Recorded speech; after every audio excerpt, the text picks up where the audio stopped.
মালার মুখ থেকে উৎসবের কথা জানতে পেরেই চমকে গেল জগদ্ধাত্রী। হ্যাঁ বন্ধুরা, এমনটাই দেখা যাবে। তাই সম্পূর্ণ জানতে ভিডিওটিতে লাইক দেওয়ার চ্যানেলটি সাবস্ক্রাইব করে দেখতে থাকুন। গল্পের শুরুতে দেখা যাবে মালার বাড়িতে গিয়ে যখন জগদ্ধাত্রী সবকিছু দেখে আর জানতে পারে যে মালাকে কিচেন নাইফ দিয়েই আঘাত করা হয়েছিল, আর আঘাতের গভীরতা মাত্র 1 ইঞ্চি পরিমাণ। তখন তো জগদ্ধাত্রী চমকে যায় আর বলতে থাকে, এটা কি করে সম্ভব? একটা কিচেন নাইফ দিয়ে যদি কেউ কাউকে আঘাত করে, তার গভীরতা মাত্র 1 ইঞ্চি পরিমাণ কি করে হতে পারে? এটার গভীরতা তো আরো হওয়া দরকার ছিল, কিন্তু কিছুই তো মিলাতে পারছি না। ঠিক তখনই একটা লোক দেখা করতে আসে জগদ্ধাত্রীর সাথে। তখন বলতে থাকে, ম্যাডাম, আপনার সাথে আমার কিছু কথা ছিল। তখন জ্যাস বলতে থাকে, বলুন। তখন লোকটা বলে, এই ঘরে যে থাকতো মালা ম্যাডাম, উনি না খুব ভালো, অনেক ভালো। তখনই জগদ্ধাত্রী বলতে থাকে, তারপরে বলুন। তখন লোকটা বলতে থাকে, আসলে এই ম্যাডাম অনেকদিন ধরেই এখানে আছে, আর একটা লোক তার সাথে দেখা করতে আসতো, অনেক সময় করে কাটাতো, অনেক সময় রাতেও থাকতো। তখন জ্যাস বলতে থাকে, কে সেটা?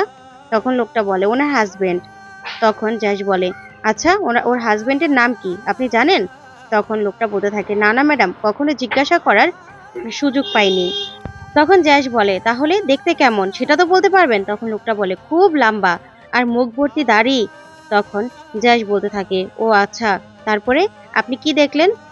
তখন বলতে থাকে, আসলে যেদিন এই ঘটনাটা ঘটেছিল সেই দিন তারা খুব ঝগড়াঝাটি করছিল, আর আমিও একটু বাইরে চলে গিয়েছিলাম। তখন জগদ্ধাত্রী বলে, দেখুন, আপনার এসব কথা আমার শুনতে ইচ্ছে করছে না, কিন্তু কে খুনটা করতে চেয়েছিল সেটা আপনি জানেন? তখন লোকটা বলে, হ্যাঁ হ্যাঁ ম্যাডাম, আমি দেখেছিলাম তো, আমি সবটা দেখেছিলাম। আসলেই আমি চোখের সামনে দেখে বিশ্বাস করতে পারিনি। আপনি ম্যাডামকে, ম্যাডাম ম্যাডাম খুব ভালো ছিল, ম্যাডামকে বাঁচান। তখন জ্যাস বলতে থাকে, আচ্ছা ঠিক আছে। তখন ডিপার্টমেন্টের লোকজনকে বলতে থাকে, ওনার থেকে স্টেটমেন্ট নিয়ে নাও, ঠিক আছে? আর আমি মালার সাথে হসপিটালে দেখা করতে যাব। এই বলে জ্যাস হসপিটালে চলে আসে। তখন মালার কাছে আসলেই জ্যাসকে দেখে মালা নাটক করতে থাকে আর বলতে থাকে, আমার পিঠে খুব যন্ত্রণা হচ্ছে, খুব যন্ত্রণা হচ্ছে, আমি সহ্য করতে পারছি না, ডক্টর ডক্টর বলে চিৎকার করতে থাকে। ঠিক তখনই জ্যাস একটা রুমাল এগিয়ে দেয় তাকে। তখন মহিলা বলতে থাকে, আপনার কি আমার সাথে মজা করতে ইচ্ছে করছে? আমার এত পেইন হচ্ছে, আমার যন্ত্রণা হচ্ছে, আর আপনি আমার সাথে রসিকতা করছেন, রুমাল এগিয়ে দিচ্ছেন। তখন জ্যাস বলতে থাকে, আসলে আপনার পেইন হচ্ছে জানি, কিন্তু এতটাও না যে আপনি এরকম করে চিৎকার করবেন। তখন মালা বলতে থাকে, কি বলতে চান আপনি? এখানে ব্লাড চলছে, স্লাইন চলছে, আর আপনি বলছেন আমার তেমন কোনো কিছুই হয়নি।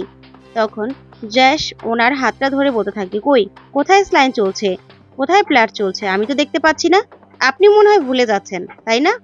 তখনই মালা জগদ্ধাত্রীর কথা শুনে পুরো চমকে যায় আর বলতে থাকে, কি বলতে চান আপনি, কি বলতে চান? আমি এখানে থাকবো না, আমি এই হসপিটালে থাকবো না, আমি এই শহরের বেস্ট হসপিটালে থাকবো। আমার স্বামীকে আমি ফোন করব, আমার স্বামী আছে, আমার স্বামীকে আমি ফোন করব, বুঝতে পেরেছেন? আমি এখানে চিকিৎসা নেব না। তখন জগদ্ধাত্রী বলতে থাকে, আপনি হসপিটালে আছেন, এটা ভুলে যাবেন না, বুঝতে পেরেছেন? আপনি হসপিটালে আছেন, আর আমার চোখে না ফাঁকি দেওয়া এত সহজ নয়। আপনি নিশ্চয়ই আমাকে চিনেন। তখন মালা বলতে থাকে, না, আমি আপনাকে চিনি না, আপনি কে? তখন জগদ্ধাত্রী বলতে থাকে, ভালো করে দেখুন, হয়তোবা আমাকে দেখেছেন বা আমার নাম শুনেছেন। তখন মালা ভালো করে জগদ্ধাত্রীর দিকে তাকায়, কিন্তু বলতে থাকে, না, আমি আপনাকে চিনি না। কে আপনি? আপনার কি নাম? তখন জগদ্ধাত্রী বলতে থাকে, আমার নাম, আমার নাম আপনি শোনেননি? ভালো করে দেখুন না, ভেবে, আমাকে দেখেননি আগে? তখন মালা বলে, না, আমি আপনাকে দেখিনি, আর কখনো দেখিনি। তখন জগদ্ধাত্রী বলতে থাকে, হয়তো বা আপনি আপনার হাজবেন্ডের কাছে আমার নামটা শুনেছেন। আমার নাম জগদ্ধাত্রী সান্যাল। তখন জগদ্ধাত্রীর নাম শুনে চমকে যায় মালা আর বলতে থাকে, জগদ্ধাত্রী সান্যাল? তখন জগদ্ধাত্রী বলে, হ্যাঁ, আমার নাম জগদ্ধাত্রী সান্যাল। নিশ্চয়ই আপনার বরের কাছে আমার নাম শুনেছেন, আর ওরফে জ্যাস সান্যাল, আর এখন মুখার্জি পরিবারের বউ। তখন এই কথা শুনে মালা বলতে থাকে, কি, আপনি মুখার্জি পরিবারের বউ? আপনি জগদ্ধাত্রী সান্যাল? তখন জগদ্ধাত্রী বলে, হ্যাঁ। তখন এই কথা বলে চলে যেতে লাগলে মালা বলতে থাকে, আপনি মুখার্জি পরিবারের বউ? তখন জগদ্ধাত্রী বলে, হ্যাঁ, কেন, কোনো সমস্যা আছে? তখন মালা বলে, না। তখন জগদ্ধাত্রী ওখান থেকে বেরিয়ে গেলেই মালা সাথে সাথেই মুখার্জি বাড়িতে ফোন করে। ওইদিকে বৈদেহী উৎসবের জন্য খাবার নিয়ে বের হচ্ছিল। তখন ল্যান্ডলাইনে ফোন দেখে বৈদেহী ফোনটা রিসিভ করে। তখন মালা বলতে থাকে, আচ্ছা, জগদ্ধাত্রী সান্যাল কি মুখার্জি পরিবারের বউ? তখন বৈদেহী বলে, কে আপনি, কেন এই কথা জিজ্ঞাসা করছেন? তখন মালা বলতে থাকে, বলুন না সত্যি করে, জগদ্ধাত্রী সান্যাল কি মুখার্জি পরিবারের বউ? তারপরে আপনাকে আমি সব বলছি। তখন বৈদেহী বলে, হ্যাঁ, জগদ্ধাত্রী মুখার্জি পরিবারের বউ। কেন, কি হয়েছে, আপনি কে? তখনই মালা ফোনটা রেখে দেয়। তারপরে দেখা যাবে বৈদেহী ফোনটা পেয়েই সাথে সাথে জগদ্ধাত্রীকে ফোন করে, আর ফোন করে বলতে থাকে, একটু আগে একটা মহিলা ফোন করেছিল। তখন জগদ্ধাত্রী বলে, হ্যাঁ, তারপরে? তখন বৈদেহী বলে, মহিলা ফোন করে জিজ্ঞাসা করছিল যে জগদ্ধাত্রী সান্যাল কি মুখার্জি পরিবারের বউ কিনা। তখন জগদ্ধাত্রী বলে, আপনি কি বললেন? তখন বৈদেহী বলে, আমি প্রথমে বলতে চাইনি, তবে জোরাজোরি করার পরে বলেছি, হ্যাঁ, মুখার্জি পরিবারের বউ। কে ফোনটা করেছিল?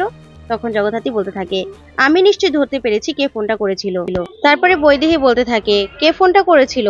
তখন জগদ্ধাত্রী বলে, আপনাকে আমি পরে বলছি, মা আপনি খেয়েছেন? তখন বৈদেহী বলে, না, আমি উৎসবের সাথে একসাথে গিয়ে খাবো, খাবার নিয়ে যাচ্ছি।